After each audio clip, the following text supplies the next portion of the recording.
Hi, shalom, friends. Many of the most famous magic tricks are connected with a very simple principle, and that is diversion.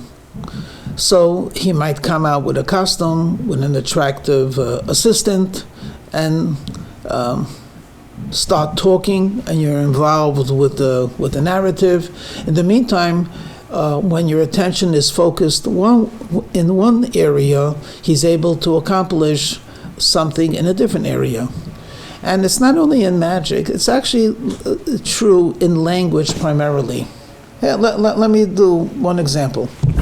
Okay, you might consider this a children's riddle, but I consider it something quite instructive. Here it goes. Is it possible to drop a raw egg 5 feet from a cement surface and drop it, and it will not crack it? And this is referring to there's nothing that's protecting the egg. There's no net, there's nothing secret about it. So I'm dropping this egg 5 feet from 5 feet on a concrete floor, and I'm not going to crack it. Okay, give yourself 12 seconds. What do you think the answer is? No, it's impossible, right? Absolutely wrong. Because the question is, can you crack it? Crack what? You can't crack the cement. So really the answer would be, of course you could do it. But we're concentrating on the egg. So here's a raw egg. So that's what you're picturing, that egg falling down. Of course it's going to crack. But the question actually, just using the language itself, can be referring to, can an egg crack it, referring to the cement. Right. It's not only that, even the accent changes the meaning. And they say it through a joke. That one time there was a rabbi who had to go to the board meeting, and it got very heated.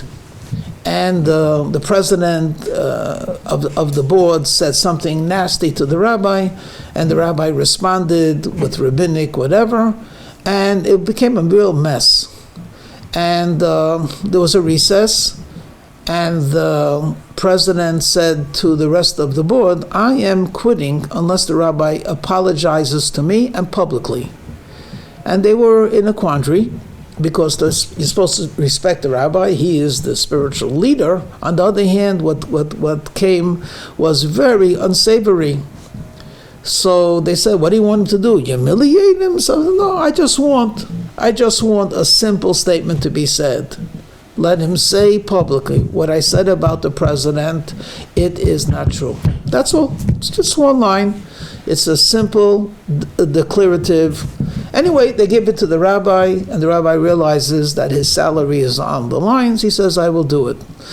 The next Saturday, in front of 150 people, he gives his portion of the week, drasha, and he says, we had last week a board meeting. Some of you might have heard that I said something about the president, so I want to make the following declaration.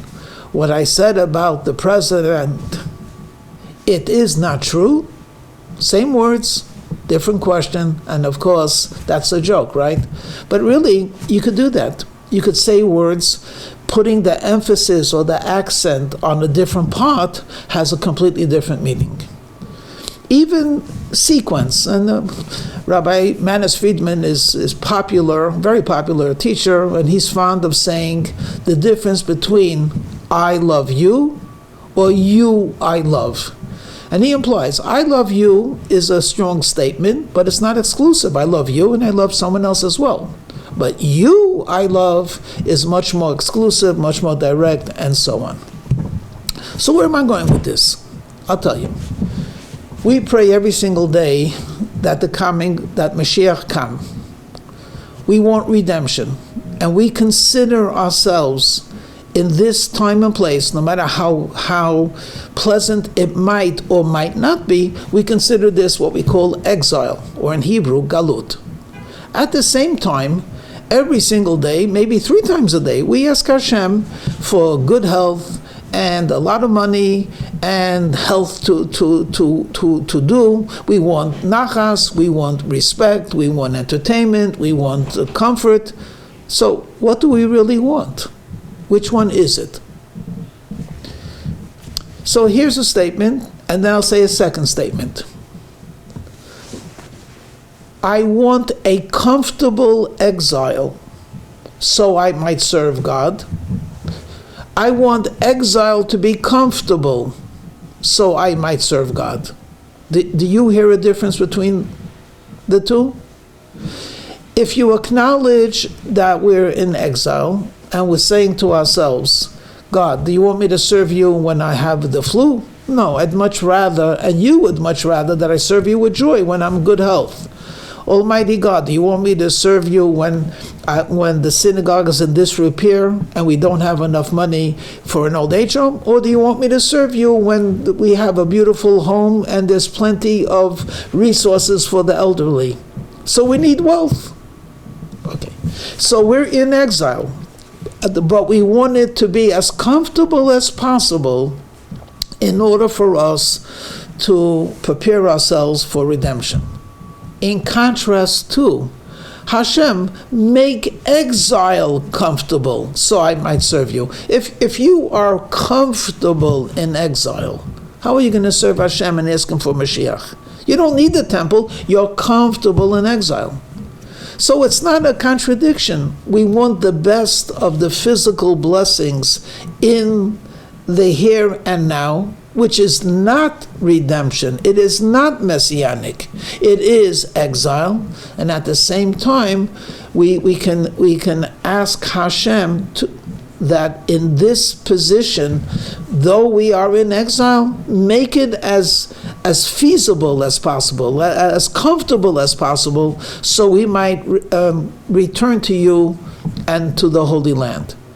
This is actually very, very apropos, this message I'm sharing with you, because actually in the Torah portion that we are currently right now, it's about right before they leave Egypt, after plague number 9, which is the plague of darkness, before the 10th plague, which is the final plague that leads them to redemption, God says to Moses, tell the Jewish people that they should gather the wealth of Egypt.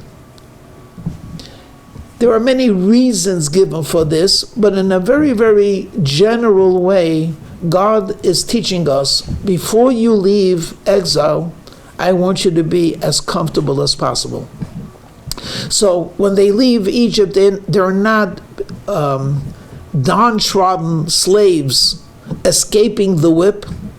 They're leaving proud, they're leaving wealthy, and in fact, the Bible itself makes the statement that the people were respected. Could you imagine? A year earlier, these were despised individuals with no rights, nothing more than property to the master. And now, a year later, approximately, according to tradition, they're living as proud individuals, as a nation that's freed, and they leave with wealth. This is a message for us today. Be a proud Jew. Be a wealthy Jew. Be a Jew with dignity. Get ready to greet the Messiah. And may Hashem bless each and every one of us with what we need until that glorious moment comes.